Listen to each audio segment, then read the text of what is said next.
हा जो आहे हा 4 ते 5 कापण्या या ठिकाणी या हिरव्या चाऱ्याच्या होत्या। क्रिस्टल कंपनीचा S117 हा जो वाण आहे, सरासरी याची तुम्ही या ठिकाणी हाईट बघू शकता, 10-10.5 फुटापर्यंतची हाईट झाली आहे।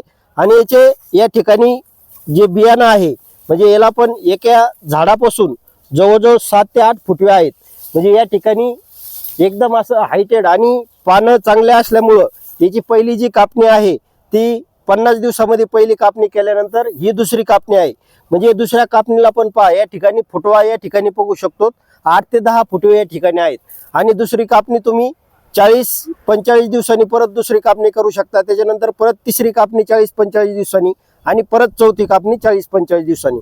असं हे जे आहे हिरव्या चाऱ्यासाठी याच्या 4 कापण्या होत्यात।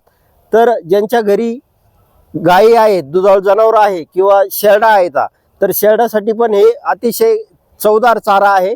तर शेतकरी मित्रांनो, ज्यांच्या घरी जनावर आहेत त्यांनी S117 मल्टी कटिंग म्हणजे 4 ते 5 कापण्या या ठिकाणी होत्यात, तर तुम्ही S117 हा वाण लागवड करा।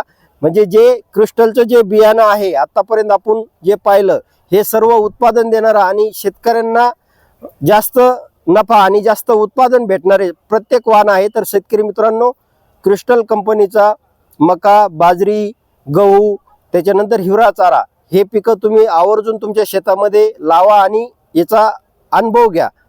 धन्यवाद।